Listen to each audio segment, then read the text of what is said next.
ಆತ್ಮೀಯ ಬಂಧುಗಳೇ, ಶ್ರೀಮದ್ ಭಗವದ್ಗೀತೆ ತತ್ವ ವಿವೇಚನೆ ಟೀಕಾ ಅಧ್ಯಾಯ 4 ಕರ್ಮ ಸನ್ಯಾಸ ಯೋಗ.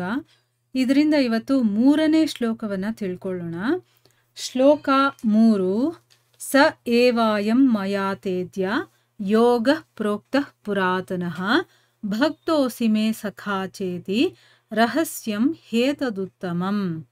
ಅನುವಾದ: ನೀನು ನನ್ನ ಭಕ್ತನೂ ಪ್ರಿಯ ಸಖನೂ ಆಗಿರುವೆ, ಆದ್ದರಿಂದ ಅದೇ ಈ ಪುರಾತನವಾದ ಯೋಗವನ್ನು ಇಂದು ನಾನು ನಿನಗೆ ಹೇಳಿದ್ದೇನೆ, ಏಕೆಂದರೆ ಇದು ಬಹಳ ಉತ್ತಮವಾದ ರಹಸ್ಯವಾಗಿದೆ, ಅರ್ಥಾತ್ ಗುಪ್ತವಾಗಿಡಲು ಯೋಗ್ಯವಾದ ವಿಷಯವಾಗಿದೆ.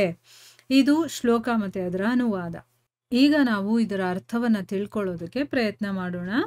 ಇಲ್ಲಿ ಕೃಷ್ಣ ಏನು ಹೇಳ್ತಾ ಇದ್ದಾನೆ, ಓದ ಭಾಗದಲ್ಲೆಲ್ಲ ಈ ಕರ್ಮಯೋಗ ಅನ್ನೋದು ಎಲ್ಲಾ ರಾಜರ್ಷಿಗಳು ಕೂಡ ಮಾಡಿರುವಂಥದ್ದೇ, ಇದು ಅನಾದಿಯಿಂದ ಇರುವಂಥದ್ದು, ಅದಕ್ಕೆ ನೀನು ಕೂಡ ಇದನ್ನ ಮಾಡು ಅಂತ ಹೇಳ್ತಾನಲ್ವಾ. ಈಗ ಮುಂದುವರೆದು ಹೇಳ್ತಾ ಇದ್ದಾನೆ, ನಿನಗೆ ಯಾಕೆ ಇದನ್ನೆಲ್ಲ ಹೇಳ್ತಾ ಇದ್ದೀನಿ ಅನ್ನೋದ್ರ ಬಗ್ಗೆ ಇಲ್ಲಿ ಹೇಳ್ತಾ ಇದ್ದಾನೆ. ನೀನು ನನ್ನ ಭಕ್ತನಾಗಿದ್ಯಾ, ಅದಲ್ಲದೆ ಪ್ರಿಯ ಸಖ ಕೂಡ. ಅವನು ಭಗವಂತನಿಗೆ ಅಷ್ಟು ಹತ್ತಿರವಾಗಿರುವಂಥವನು. ಮೊದಲು ನನ್ನ ಭಕ್ತನಾಗಿದೆಯಾ, ನನಗೆ ಪ್ರೀತಿಯ ಸಖನೂ ಕೂಡ ಆಗಿದೆಯಾ, ಅದಕ್ಕೋಸ್ಕರನೇ ಆ ಪುರಾತನವಾದ ಯೋಗವನ್ನ ಇವತ್ತು ನಾನು ನಿನಗೆ ಹೇಳಿದ್ದೀನಿ. ನಾನಿಲ್ಲ ಅಂತಂದ್ರೆ ಸುಮ್ಮನೆ ಬೇರೆ ಯಾರ್ಯಾರಿಗೋ ಯಾಕೆ ಹೇಳಿ, ನಿನಗೆ ಯಾಕೆ ಹೇಳ್ತಾ ಇದ್ದೀನಿ ಅಂತಂದ್ರೆ ನೀನು ನನಗೆ ಪ್ರೀತಿ ಪಾತ್ರನಾಗಿರುವಂಥವನು, ನನ್ನ ಭಕ್ತ, ನನ್ನ ಪ್ರಿಯ ಸಖ, ಅದಕ್ಕೆ ನಿನಗೆ ಹೇಳಿದ್ ನಾನು. ಯಾಕೆ ಅಂತಂದ್ರೆ ಇದು ಬಹಳ ಉತ್ತಮವಾದ ರಹಸ್ಯವಾಗಿದೆ, ಮತ್ತೆ ಗುಪ್ತವಾಗಿ ಇಡೋ ಅಂತ ಒಂದು ಯೋಗ್ಯವಾದಂಥ ವಿಷಯ ಇದು. ಇದು ಯಾರಿಗಂದ್ರೆ ಅವ್ರಿಗೆ ಹೇಳೋ ಅಂಥದ್ದಲ್ಲ, ಇದು ರಹಸ್ಯವಾದಂತಹ ಒಂದು ವಿಷಯವನ್ನ ನಾನು ಇವತ್ತು ನಿನಗೆ ಹೇಳಿದ್ದೀನಿ. ಈಗ ನಾವು ಯಾರಾದರೂ ನಮಗೆ ತುಂಬ ಆಪ್ತರಿರ್ತಾರಲ್ಲ, ನಮ್ಮ ಹೃದಯಕ್ಕೆ ತುಂಬ ಹತ್ತಿರ ಆಗಿರುವಂಥವ್ರು, ಅವ್ರಿಗೆ ಮಾತ್ರ ನಾವು ತುಂಬ ಸೀಕ್ರೆಟ್ ಆಗಿರುವಂಥದ್ದೆಲ್ಲ ಹೇಳೋದು ಅಲ್ವಾ. ಅದೇ ರೀತಿ ಇಲ್ಲಿ ಭಗವಂತ ಒಂದು ಸೀಕ್ರೆಟ್ ಆಗಿರುವಂಥ ವಿಷಯವನ್ನ ಅವನಿಗೆ ಹೇಳಿದ್ದೀನಿ ಅಂತ ಅಂದ್ಬಿಟ್ಟು ಹೇಳ್ತಾ ಇದ್ದಾನೆ. ಈಗ ಪ್ರಶ್ನೆ ಏನು ಅಂತಂದ್ರೆ, ನೀನು ನನ್ನ ಭಕ್ತ ಮತ್ತೆ ಸಖನೂ ಆಗಿದೀಯಾ ಅಂತ ಹೇಳಿದಾನಲ್ಲ, ಇದಕ್ಕೆ ಅರ್ಥ ಏನು ಅಂತ ಇಲ್ಲಿ ಕೇಳ್ತಾ ಇರೋದು. ಉತ್ತರ ಏನು ಅಂತಂದ್ರೆ, ಭಗವಂತ ನೀನು ಎಷ್ಟೋ ಕಾಲದಿಂದ, ಅಂದ್ರೆ ನೋಡಿ ಈಗ ಅವನು ಅರ್ಜುನ ಆಗಿದಾನಲ್ಲ, ಅರ್ಜುನ ಕೃಷ್ಣನನ್ನ ಪೂಜಿಸ್ತಾನೆ, ಪ್ರೀತಿಸ್ತಾನೆ. ಅದು ಈ ಜನ್ಮದಲ್ಲಿ ಅಷ್ಟೇ ಅಲ್ಲ, ಎಷ್ಟೋ ಕಾಲದಿಂದ ಅಂತ ಹೇಳಿದ್ದಾರೆ. ಅಂದ್ರೆ ಈ ಒಂದು ಜನ್ಮದಲ್ಲೇ ಅಲ್ಲ, ಬೇಕಾದಷ್ಟು ಜನ್ಮಗಳಿಂದ ನೀನು ನನ್ನ ಅನುಯಾಯಿ ಭಕ್ತನಾಗಿದ್ಯಾ, ನನ್ನನ್ನೇ ಅನುಸರಣೆ ಮಾಡುವಂಥವನು ಮತ್ತೆ ಪ್ರೀತಿಯ ಸಖ ಕೂಡ ಆಗಿದ್ಯಾ. ಅದಕ್ಕೋಸ್ಕರ ನಿನ್ನ ಮುಂದೆ ಅತ್ಯಂತ ರಹಸ್ಯದ ಮಾತನ್ನು ಕೂಡ ನಾನು ಪ್ರಕಟಪಡಿಸ್ತಾ ಇದ್ದೀನಿ. ಪ್ರತಿಯೊಬ್ಬ ಮನುಷ್ಯನ ಮುಂದೆ ಇದನ್ನ ಹೇಳುವಂಥದ್ದಲ್ಲ, ಇಂಥ ಒಂದು ರಹಸ್ಯದ ಮಾತುಗಳನ್ನ ಎಲ್ಲಾರ ಮುಂದೆ ಆಡೋದಕ್ಕಾಗೋದಿಲ್ಲ ಅನ್ನೋದನ್ನ ಇಲ್ಲಿ ಹೇಳ್ತಾ ಇರೋದು. ಅಂದ್ರೆ ಇದರಿಂದ ನಾವು ಒಂದು ಅರ್ಥ ಮಾಡ್ಕೊಳ್ಬಹುದು ಏನು ಅಂತಂದ್ರೆ, ಭಗವದ್ಗೀತೆ ಅನ್ನೋದು ಯಾರೋ ಒಬ್ರು ಸಾಮಾನ್ಯರಿಗೋಸ್ಕರ ಇರುವಂಥದ್ದಲ್ಲ. ಅದಕ್ಕೊಂದು ಯೋಗ್ಯತೆ ಬರ್ಬೇಕಾಗ್ಲೇ ನಮಗೆ ಭಗವದ್ಗೀತೆಯನ್ನ ಓದೋದಕ್ಕೆ, ಕೇಳೋದಕ್ಕೆ, ಅರ್ಥ ಮಾಡ್ಕೊಳ್ಳೋದಕ್ಕಾಗೋದು.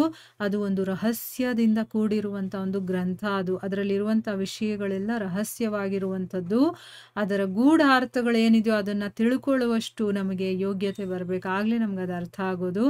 ಅದಕ್ಕೋಸ್ಕರನೇ ನೋಡಿ, ಯಾರಂದ್ರೆ ಅವರು ಭಗವದ್ಗೀತೆಯನ್ನು ಕೇಳೋದಕ್ಕಾಗೋದಿಲ್ಲ. ಈಗ ಶ್ಲೋಕಗಳನ್ನು ಬೇಕಾದರೂ ಕೆಲವರು ಹೇಳ್ತಾರೆ, ಆ ಶ್ಲೋಕಗಳನ್ನು ಹೇಳಬೇಕು ಅಂತಂದ್ರೂ ಅವ್ರಿಗೊಂದು ಯೋಗ್ಯತೆ ಇರಬೇಕು. ಆ ಶ್ಲೋಕಗಳನ್ನು ಹೇಳ್ತಾರೆ ಅರ್ಥ ತಿಳ್ಕೊಳ್ಳಿ ಅಂತಂದರೆ ಅದಕ್ಕೆ ಅವ್ರ ಮನಸ್ಸು ಒಪ್ಪೋದೇ ಇಲ್ಲ. ಯಾಕೆ? ಆ ಯೋಗ್ಯತೆ ಅವ್ರಿಗಿನ್ನೂ ಬಂದಿಲ್ಲ ಅಂತ ಅರ್ಥ. ಅದರಲ್ಲಿರುವ ಅರ್ಥ ತಿಳ್ಕೊಳ್ಳೋದು ಸಾಮಾನ್ಯ ವಿಷಯ ಅಲ್ಲ, ತುಂಬ ಗೂಢಾರ್ಥಗಳಿದೆ. ವೇದಗಳ ಸಾರ ಅಂತಾನೆ ಹೇಳಿದ್ಮೇಲೆ ವೇದಗಳಲ್ಲಿ ಇರೋದೆಲ್ಲ ರಹಸ್ಯವಾಗಿರುವಂಥ ವಿಷಯಗಳು, ಅದೆಲ್ಲ ನಮ್ಗೆ ಅರ್ಥ ಆಗಲಿ ಅಂತ ಭಗವಂತ ಇಲ್ಲಿ ಭಗವದ್ಗೀತೆಯ ಮೂಲಕ ಹೇಳಿದ್ದಾನೆ. ಆದರೆ ಅದನ್ನು ಅರ್ಥ ಮಾಡ್ಕೊಳ್ಬೇಕು ಅಂತಂದ್ರೂ ಕೂಡ ಒಂದು ಯೋಗ್ಯತೆ ನಮಗೆ ಬಂದಿದ್ದಾಗ ಮಾತ್ರ ನಮಗದು ಸಿಗುತ್ತೆ. ಅದಕ್ಕೆ ಇಲ್ಲಿ ಹೇಳ್ತಾ ಇದ್ದಾನೆ, ಇದು ತುಂಬ ರಹಸ್ಯವಾಗಿರುವಂತಹ ವಿಷಯ. ನೀನು ಈಗಲ್ಲ, ಬೇಕಾದಷ್ಟು ಕಾಲದಿಂದ ನನ್ನ ಭಕ್ತನಾಗಿದೆಯಾ ಮತ್ತೆ ನನ್ನ ಪ್ರಿಯ ಸಖ ಆಗಿರೋ ಕಾರಣದಿಂದ ನಿನಗೆ ಇದನ್ನ ಹೇಳ್ತಾ ಇದ್ದೀನಿ. ಅದಕ್ಕೆ ಭಗವದ್ಗೀತೆಯನ್ನ, ಆ ಜ್ಞಾನವನ್ನ ಯಾರಿಗಂದ್ರೆ ಅವ್ರಿಗೆ ಹೇಳಕ್ ಹೋಗ್ಬಾರ್ದು. ಯಾಕಂದ್ರೆ ಅವ್ರು ಅದನ್ನ ತುಂಬ ನೆಗ್ಲೆಕ್ಟಾಗಿ ನೋಡ್ತಾರೆ, ಅಥವಾ ಅದರಲ್ಲಿ ಏನಾದರೂ ವಿಷಯವನ್ನು ಕೇಳಿದಾಗ ಇದು ಯಾಕೆ ಹಾಗೆ, ಅಥವಾ ಅದನ್ನು ಒಂಥರ ಹಾಸ್ಯಾಸ್ಪದ ಮಾಡಿಕೊಂಡು ಅದನ್ನು ಹೇಳ್ತಾರೆ. ಯಾರು ಅಗೌರವವನ್ನು ತೋರಿಸ್ತಾರೋ, ಯಾರಿಗದ್ರಲ್ಲಿ ಶ್ರದ್ಧೆ ಇರೋದಿಲ್ವೋ, ಭಕ್ತಿ ಇರೋದಿಲ್ವೋ ಅಂಥವ್ರ ಮುಂದೆ ಅಂತೂ ಭಗವದ್ಗೀತೆಯನ್ನು ಹೇಳೋಕ್ಕೆ ಹೋಗಬಾರ್ದು. ಸುಮ್ಮನೆ ಇದ್ಬಿಡಬೇಕು ಆಯಿತಾ. ಅದಕ್ಕೆ ನಾವೇ ಮರ್ಯಾದೆ ಕೊಡದೇ ಇರೋ ಹಾಗೆ ಆಗ್ಬಿಡುತ್ತೆ. ಅದಕ್ಕೋಸ್ಕರ ಇಲ್ಲಿ ಹೇಳ್ತಾ ಇದ್ದಾನೆ ನೋಡಿ, ಕೃಷ್ಣ ಕೂಡ ಅದನ್ನು ಹೇಳ್ಕೊಡ್ತಾ ಇದ್ದಾನೆ ನಮಗೆ. ಇದು ಯಾರಂದರೆ ಅವರು ಪ್ರತಿಯೊಬ್ಬ ಮನುಷ್ಯನಿಗೂ ಹೋಗಿ ನಾವು ಭಗವದ್ಗೀತೆಯನ್ನು ಹೇಳಬೇಕು ಅಲ್ಲ, ಅವನು ಅದಕ್ಕೆ ಯೋಗ್ಯನಾಗಿದ್ದಾನ ಅಂತ ಒಂದು ಸ್ವಲ್ಪ ನಾವೇ ಅವರನ್ನು ಸ್ವಲ್ಪ ಗಮನಿಸಿ ನೋಡಿದಾಗ ನಮಗೆ ಗೊತ್ತಾಗತ್ತೆ ಅವರ ಒಂದು ಯೋಗ್ಯತೆ ಏನು ಅಂತಂದ್ಬಿಟ್ಟು. ಭಗವದ್ಗೀತೆ ಅಂತಂದರೆ ನಿಜವಾಗ್ಲೂ ಇವರು ಅದಕ್ಕೆ ಬೆಲೆ ಕೊಡ್ತಾರಾ, ಅದಕ್ಕೆ ಗೌರವ ಕೊಡ್ತಾರಾ, ಅದನ್ನು ಕೇಳುವಂಥ ಒಂದು ಯೋಗ್ಯತೆ ಅವರಲ್ಲಿ ಇದೆಯಾ ಇಲ್ವಾ ಅಂತ ಒಂದೆರಡು ಸರಿ ಅವ್ರ ಜೊತೆ ಮಾತಾಡಿದಾಗ ನಮಗೆ ಗೊತ್ತಾಗ್ಬಿಡುತ್ತೆ.